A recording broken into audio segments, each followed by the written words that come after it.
शिक्षिका पण आहेत आणि याच्यामुळं सगळ्या जबाबदाऱ्या पार पाडत पाडत शतायुषीची पण ही एक छानपैकी जबाबदारी दर सोमवारी आपली जी काही मूल्य आहेत त्या मूल्यांमध्ये कशी वृद्धी करायची. शतायुषी मगाशी बोलल्या ना की माझी चिडचिड कमी झाली, शैलाताईंनी बोलल्या. याला मेन कारण जसं शरीर आहे ना त्याचबरोबर आपल्या मनावरचे संस्कार आपल्याला योग्य अयोग्य कळणं की आता मी चिडले तर माझ्यावरच परिणाम होणार आहे. या सगळ्या गोष्टी ज्यावेळेला होतील आपल्या लाईफ मध्ये त्याच्यामुळं आपल्याला आपण आपल्या मनावर जेवढं काम करतो आपण आपल्यावर खूप चांगले चांगले संस्कार होतात सगळ्या वेगवेगळ्या टॉपिक मधनं आणि मग आपण चेंज होतो. जसं बाहेरून दिसता तुम्ही चेंज तुमच्यातला वेग हेल्थ स्किन एनर्जी तसंच तुमच्या आतला बदल हा तुमच्या स्वभावावरून लक्षात यायला लागतो. स्वभाव बदलतो. जाऊ आपण जोरदार क्लॅपिंग करू अर्चिता. दुसरं म्हणजे मग इथं द्यायची नवऱ्याचा डब्बा सुमित सरांचा डब्बा ही तिसरी जबाबदारी. स्वतःची साधना चौथी आणि सगळ्यात मेन महत्वाचं लेक्चर द्यायला बसलं की तू येतोय बघा लगेच त्याला बी द्यायचं असतंय कारण पोटात असल्यापासून तेच करायला लागले अर्चिता. गुड मॉर्निंग सगळ्यांना.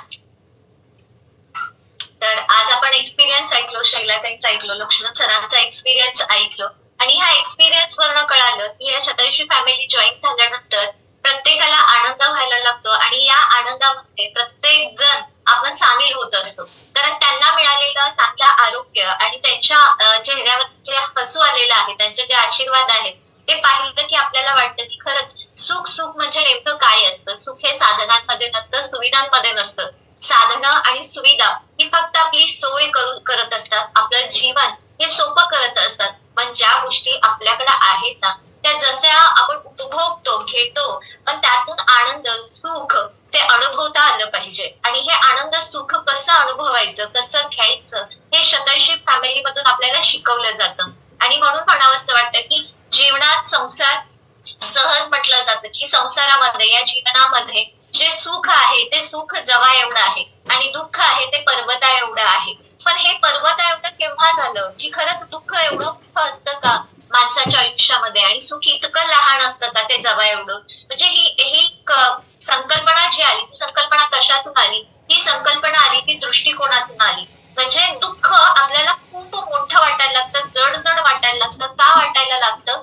कारण ते सहन करण्याची कपॅसिटी किंवा त्याच्याकडे बघण्याचा जो दृष्टिकोन असतो तो दृष्टिकोन वेगळा असतो आणि त्यामुळे आपल्याला वाटायला लागतं की सुख हे खूपच कमी असतं कारण ते आनंद देणार असतं आणि दुःख हे पर्वता एवढं असतं कारण ते आपल्याला क्लेश त्रास देणार असतं. म्हणून जर आपल्याला चांगलं सुख अनुभवायचं असेल, जीवन चांगलं आनंदी घालवायचं असेल तर काही टेक्निक आपल्याला माहित असले पाहिजेत. आणि म्हणून सांगावं असं वाटतं की या जीवनामध्ये सुख आनंद उथंबून वाहत असतो. फक्त तो आपण किती घ्यायचा कसा घ्यायचा हे आपल्यावरती डिपेंड असतं.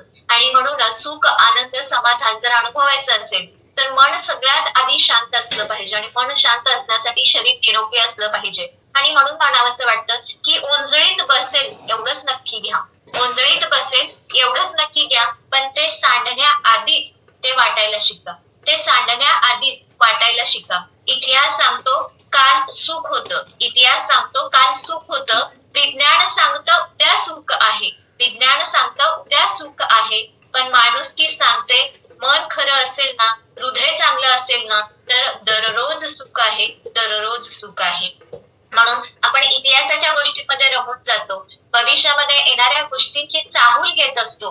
पण वर्तमान काळामध्ये जर मन आणि हृदय या दोन गोष्टी चांगल्या असतील तर प्रत्येक क्षण आणि क्षण आपल्याला आनंद मिळवून देतो आणि हा आनंद आपल्याला मिळवता आला पाहिजे. आणि म्हणून एक छोटीशी कथा आठवते, ती कथा सांगाविषयी वाटते. 2 वर्षापूर्वी मी मुलांना असं मूल्य शिक्षणाचा तास माझ्याकडे आला होता आणि त्यावेळेला मी मुलांना एक कथा सांगत होते आणि कथा सांगता सांगता मुलांना विचारलं की आता तुम्ही काय शिकला. तेव्हा ती कथा काय होते पहिल्यांदा सांगते. ती कथा अशी होती की एक राजा होता आणि त्या राजाकडे एक सोन्याचा पिंजरा होता आणि त्या सोन्याच्या पिंजऱ्यामध्ये एक पोपट ठेवलेलं होतं. राजा रोज त्या पोपटाला भेटायचा, रोज त्याच्याशी गप्पा मारायचा आणि ते पोपट इतकं क्यूट होतं, इतकं सुंदर होतं आणि खूप छान छान ते आपले कृती करायचं, खूप छान ऍक्शन करायचं आणि त्यामुळे ते राजा खूप खुश व्हायचा. एके दिवशी राजा निवांत त्या पोपटाजवळ बसतो आणि पोपटाजवळ निवांत बसल्यानंतर राजा त्या पोपटाला म्हणतो की तुझ्यामुळे माझ्या गॅलरीची शोभा वाढलेली आहे आणि तू माझ्या जीवनामध्ये आल्यानंतर तुझ्यामुळे माझ्यातला जो एकलकोंडेपणा होता तो निघून गेलेला आहे, मी निराश झालेलो होतो ते निघून गेलेला आहे आणि तुझ्यामध्ये माझा आनंद दिसतो आहे, असं राजा त्या पोपटाशी गप्पा मारत बसलेला होता.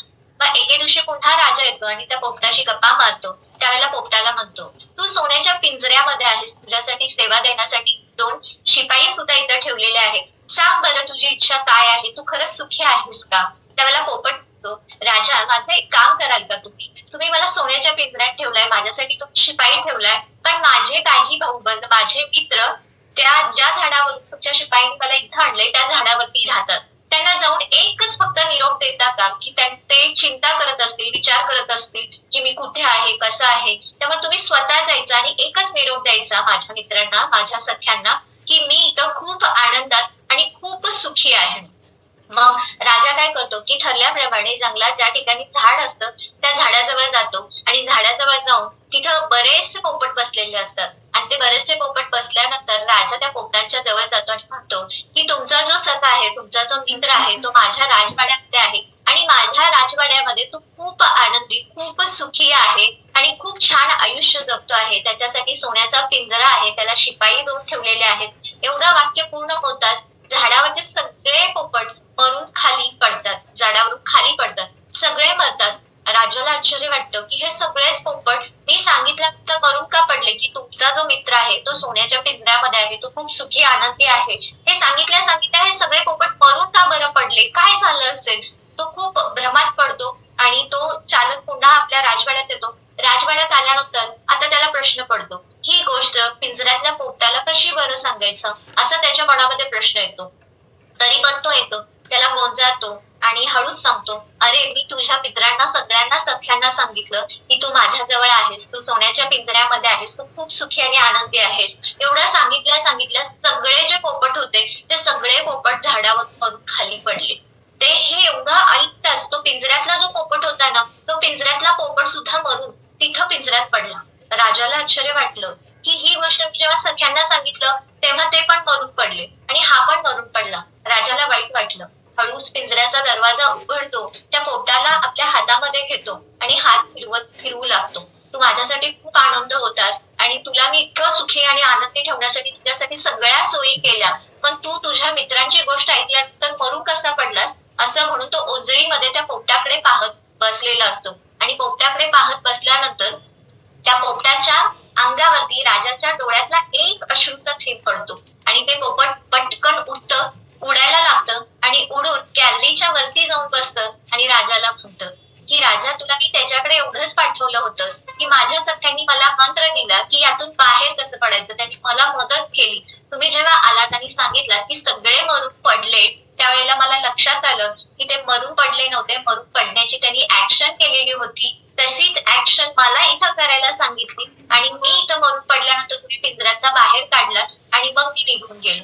सगळी कथा सांगून झाल्यानंतर त्यांना मी एकच गोष्ट विचारली की तुम्ही या कथेतून काय शिकलात. तर एक मुलगा उठला आणि मला म्हटलं की मॅम तुम्ही जेव्हा कथा सांगितलं तेव्हा असं वाटायला लागलं की त्या पोपट सोन्याच्या पिंजऱ्यामध्ये आहे, खूप आनंदी, खूप सुखी आहे. हे ऐकूनच बाकीचे पोपट मरून पडले की काय, की ह्याला सुख मिळालं, ह्याला सोन्याचा पिंजरा मिळाला, आम्हाला मिळाला नाही, मग मरून पडलं असं आम्हाला वाटलं.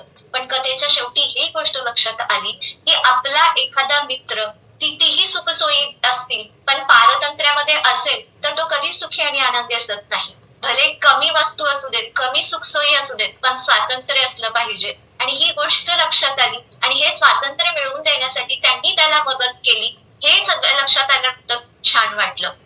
कथेचा मतितार्थ इतकाच होता, मी मुलांना सुद्धा सांगितलं की जेव्हा वेळ प्रसंग पडतो ना तेव्हा मदतीला जाणं, मदत करणं खूप महत्वाचं आहे. तुम्ही सोबत राहा, तुम्ही कितीही काहीही केलं पण दुसऱ्याच्या सुखामध्ये सुख आणि दुसऱ्याच्या दुःखामध्ये दुःख जेव्हा आपण अनुभवायला लागतो ना त्यावेळेला खरं जीवन काय असतं याचा अर्थ करायला लागतो. आणि आणि त्याच्यासाठी मनामध्ये पहिल्यांदा संवेदना असायला लागते. आज काळ संपत आलेला आहे असं वाटायला लागतं की काळ बदलत चाललेला आहे, तसं माणसातल्या ज्या संवेदना आहेत, जे आपुलकी आहे, प्रेम आहे, ते कुठंतरी संपून जात आहे. आणि हे संपून न जाण्याचं जे काम आहे ना, ते संपून न जाण्याचं काम हे आपल्याकडून झालं पाहिजे. म्हणजे काय की मनामध्ये संवेदना असल्या पाहिजेत. म्हणजे कुणाला तरी मदत हवी असेल तर आपले हात पुढे सरसावले पाहिजेत. कोण पडला असेल तर पाय सरसावले पाहिजेत पळत पळत जाऊन उठवण्याची. कोण खचला असेल तर शब्द बाहेर पडले पाहिजेत आधार देण्यासाठी. कोण भुकेलेला त्रासलेला असेल तर त्याला चांगला आहार देऊन त्याला संतुष्ट करण्याची भावना असली पाहिजे. म्हणजेच काय की जी व्यक्ती मदत करत असते ती मदत करत असताना त्या व्यक्तीकडे किती आहे, काय आहे हे महत्वाचं नाही, तुम्ही कोणत्या पद्धतीनं कसं मदत करता हे महत्वाचं आहे. आणि त्या मोठ्याच्या गोष्टीतून एकच गोष्ट लक्षात आली की कितीही स्वार्थ, कितीही सुखसोयी असल्या पण तुम्हाला जर स्वातंत्र्य नसेल तर सुख अनुभवता येत नाही. म्हणजे काय, आपण मस्तपैकी आलिशान घरामध्ये राहतो, बेडवरती झोपतो, पण छान बेड आहे पण झोपच लागत नाही, सुखसोयी आहेत पण झोपच नाहीये. मग अशा वेळेला काय करायचं, तर अशा वेळेला आपण विचार करायचा, एक यादी करायची की मला आयुष्यभर कुणी कुणी मदत केलेली आहे, आणि दुसरी यादी करायची की या आयुष्यामध्ये मी किती जणांना आणि कशी मदत केलेली आहे. ज्या वेळेला तुमची दुसरी यादी मोठी व्हायला लागते ना, त्यावेळेला खऱ्या अर्थानं समाधानाचा, आनंदाची झोप आपल्याला लागायला लागते. आणि ही झोप लागणं खूप महत्वाचं आहे. एके दिवशी बहिणाबाई चुलीवरती स्वयंपाक करत होत्या, भाकरी करत बसलेल्या होत्या, आणि त्याच वेळेला एक वाटसरू येतो. आणि तो वाटसरू आल्यानंतर बहिणाबाई छानपैकी गरम जी चुलीवरची भाकरी असते ती भाकरी त्या वाटसरूला देतात. आणि तो वाटसरू भाकरी खात असताना तो वाटसरू म्हणतो की तुमच्याबद्दल मी खूप काही ऐकलेलं आहे.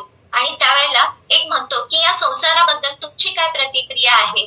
त्यावेळेला बहिणाबाई त्या वाटसरूला म्हणतात की हा संसार खूप खडतर आहे, खूप कठीण आहे, या संसारात खूप दुःख आहे. आणि ती दुःखाची कल्पना त्यांनी जी केलेली असते बहिणाबाई, ती कल्पना ते त्या वाटसरूला सांगत असतात. आणि मग बहिणाबाई वाटसरू त्या बहिणाबाईंना विचारतो की आयुष्यामध्ये इतकं दुःख आहे, संसारामध्ये इतकं दुःख आहे, तर तुम्ही या दुःखामध्ये, या संसारामध्ये का राहिलाय, ते संसार का बरं सोडून गेला नाही. त्याला बहिणाबाई एक उत्तर देतात. ते उत्तर खूप महत्वाचं आहे. आणि ते उत्तर देत असताना बहिणाबाई म्हणतात की माझ्या लेकीला माहेर मिळावं म्हणून या संसारात, या घरात मी टिकून आहे, मी राहत आहे.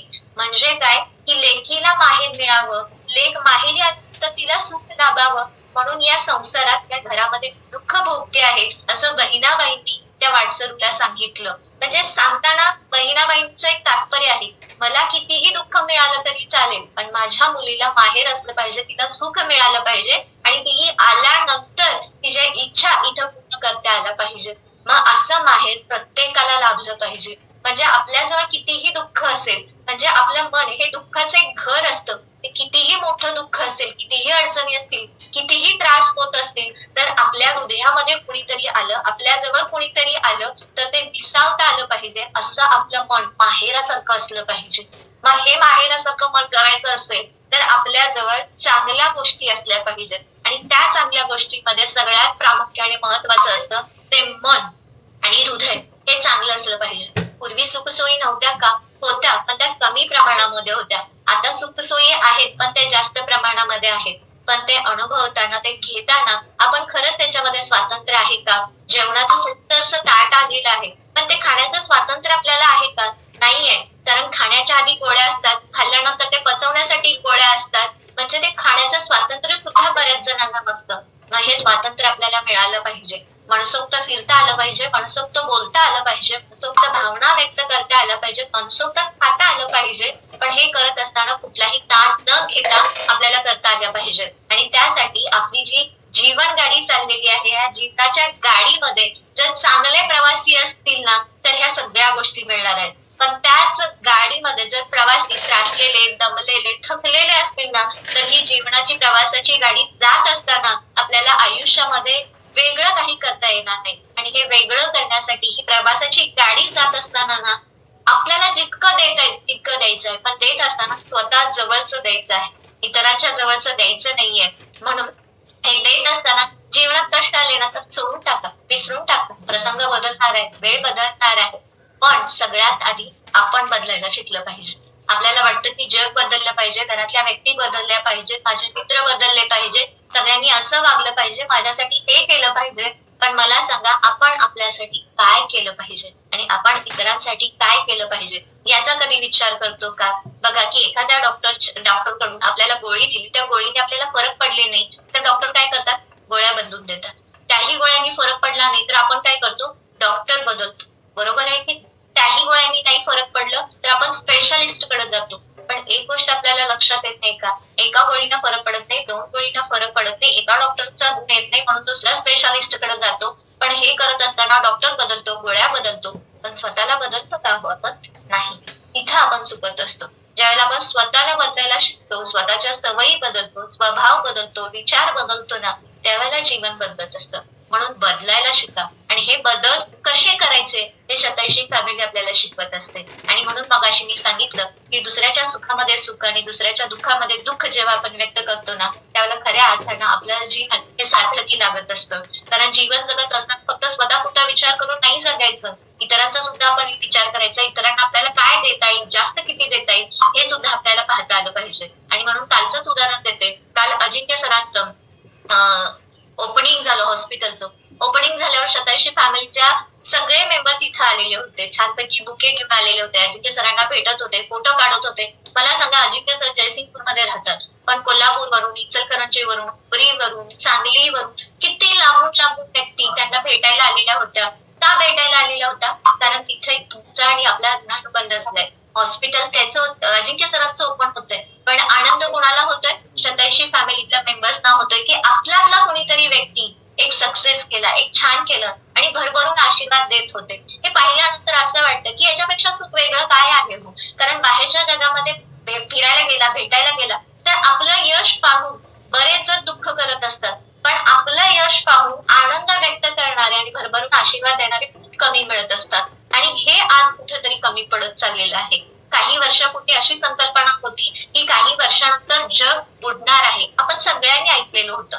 जग बुडणार आहे म्हणजे काय? की पृथ्वी तलावरची सगळी जीवसृष्टी निघून जाणार आहे असा अर्थ होतो का? जग बुडणार आहे म्हणजे या जगामध्ये जीवसृष्टी आहे, त्यातला माणूस आहे, त्या माणसाची माणुसकी कुठेतरी संपून जाणार आहे आणि ज्यावेळेला माणुसकी संपते त्यावेळेला जग बुडणार आहे अशी कल्पना होती. पण माणसाने घेताना मात्र वेगळं घ्यायला लागलं. म्हणून भरभरून आपल्याला जितकं देता येईल ना तितकं आपण इतरांना देता आलं पाहिजे, इतरांसाठी जगता आलं पाहिजे. तर खऱ्या अर्थानं आपलं जीवन खूप धन्य आणि खूप सुंदर होतं. आणि म्हणूनच एक बँक मॅनेजर होते.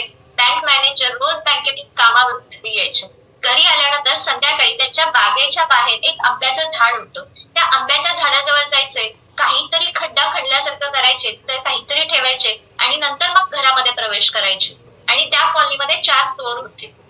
ते चोर घराचं ऑब्झर्वेशन करायचे, कुठलं घर आज रात्री फोडायचं आणि कुठल्या घरामध्ये संपत्ती जास्त असेल. म्हणून ते कॉलनीमध्ये राऊंड मारायचे 4 चोर. आणि एके दिवशी संध्याकाळी राऊंड मारता मारता रात्री त्या मॅनेजरचं जिथं घर असतं ना त्या घराजवळ जाऊन पोहोचतात आणि घराजवळ जाऊन पाहिल्यानंतर हळूच लपून कंपाऊंडच्या बाहेर पाहत असतात. मॅनेजर कामावरून येतात, कामावरून आल्यानंतर त्या आंब्याच्या बाहेरच्या झाडाजवळ जातात, झाडाखाली काहीतरी पुरतात, पुन्हा आत जातात. त्याला चोरांना वाटतं की काहीतरी ह्यांनी लपून ठेवलंय, पुन्हा उद्या पाहूया. उद्या पुन्हा दुसऱ्या दिवशी त्याच वेळेला त्याच कंपाऊंडच्या तिथे येऊन हे 4 चोर लपून बसतात. पुन्हा मॅनेजर कामावरून येतात, त्या आंब्याच्या झाडाखाली जातात, खड्डा खणल्यासारखं करतात, काहीतरी ठेवतात आणि मग घरामध्ये निघून जातात. मग तिसऱ्या दिवशी हे चोर ठरवतात की आणलेली संपत्ती चोरीला जाऊ नये म्हणून हे मॅनेजर या झाडाखाली लपून ठेवत असतील. मग तिसऱ्या दिवशी हे 4 चोर मध्यरात्री त्या आंब्याच्या झाडाजवळ जातात आणि ज्या ठिकाणी ते मॅनेजर खड्डा खोदायचे ना त्या ठिकाणी जाऊन हे पण खणायला लागतात.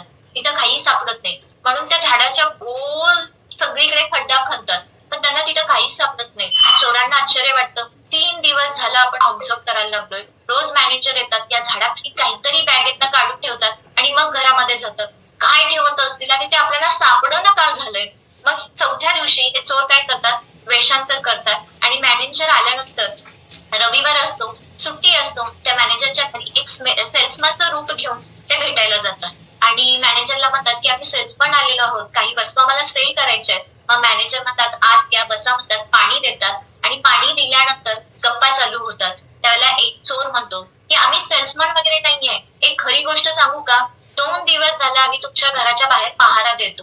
तुम्ही रोज ऑफिस मधनं येता, आंब्याच्या झाडाजवळ जातात, काहीतरी ठेवता आणि मग घरामध्ये जाता. काल आम्ही सगळं खोदून पाहिलं पण आम्हाला काहीच मिळालं नाही. त्याला मॅनेजर म्हणतात, हसायला लागतात आणि मॅनेजर म्हणतात, तुम्ही जी वस्तू शोधताय ना ती वस्तू फक्त मलाच मिळणार आहे, ती मलाच माहित आहे. त्यावेळेला चोर म्हणतात की अशी काय वस्तू तुम्ही रोज रात्री आणून ठेवता आणि सकाळी जाताना पुन्हा तो खड्ड्यात खणता आणि पुन्हा ती घेऊन जाता, अशी कुठलीही वस्तू आहे जी तुम्हालाच फक्त माहित आहे आणि आम्हाला मिळाली ती नाहीये, अशी कोणती वस्तू आहे? त्यावेळेला मॅनेजर म्हणतात, मी ऑफिस मधनं आलो की खड्डा खणतो, खड्डा खणलो की ऑफिसचं सगळं जे टेन्शन आहे, जो त्रास आहे, जे थकलेलं दमलेलं माझं मन आहे, ते मग मी तिथं ठेवतो आणि मग घरामध्ये जातो, जेणेकरून माझं त्रासलेलं, थकलेलं, ताण तणाव जे टेन्शन आहे ते घरातल्या लोकांना मिळू नये, घरातले लोक आनंदाने छान व्हावेत आणि छान झोपी जावेत, म्हणून मी त्या आंब्याच्या झाडाखाली पुरून ठेवतो. आणि दुसऱ्या दिवशी जात असताना काय घेऊन जातो, तो दुसऱ्या दिवशी जात असताना जे घरातलं समाधान आहे, आनंद आहे, त्या झाडातून मी घेऊन जात असतो आणि मला जे काम करायचं आहे ते कामाचं तेवढंच टेन्शन तिथं उचलतो आणि निघून जातो आणि छानपैकी काम करतो. म्हणजे मी ऑफिसमध्ये गेल्यानंतर सुद्धा जेवढं काम आहे ना तेवढंच टेन्शन घेतो, म्हणजे मी एक मॅनेजर आहे आणि हे केल्यामुळे माझ्या ऑफिसचे सगळे जे स्टाफ आहेत ते आनंदाने काम करतात आणि म्हणूनच मी खूप खुश आहे. घरचे सुद्धा शांत झोपतात, ऑफिसचे सगळे लोक सुद्धा आनंदाने काम करतात आणि म्हणून माझं आयुष्य चाललेलं आहे. आणि नको असणारं मी पुरतो, पाहिजे असणारं ते घेऊन जातो, पण ते मलाच माहित आहे ते तुम्हाला कसं मिळणार आहे. सगळे चोर कपाळाला हात मारतात आणि निघून जातात की काही माणसं असं सुद्धा करू शकतात जे आपण आजपर्यंत केलेलं नाही. तुम्ही सुद्धा तसंच करा. जे टेन्शन आहे, ताण तणाव आहे, दुःख आहे, संकट आहेत ना, ते घराच्या बाहेर कुठेतरी कुंडीमध्ये ठेवा, म्हणजे घरात आत येताना तुम्ही समाधान आणि आनंद घेऊन याल, छानपैकी झोप लागेल आणि बाहेर जाताना जेवढा कामाच आहे तेवढंच घेऊन जा. याच्यातून एकच होतं की तुम्ही इतरांना जितकं द्याल, मदत कराल, तेवढं तुम्ही सुखी समाधानी व्हाल. वस्तूने सुख समाधान मिळत नाही, देण्यानं सुख समाधान मिळतं आणि त्याच्यासाठी लागते ती मनामध्ये संवेदना लागते आणि ती संवेदना घेऊन आपण पुढे जायचं आणि आपलं आयुष्य हे व्यतीत करायचं. धन्यवाद. चलो, जोरदार क्लॅपिंग करणार आहोत आपण अर्चिता मॅडमांच्या कळण्यासाठी. कारण का की हीच गोष्ट तरी आपण सगळे करायला लागलोय.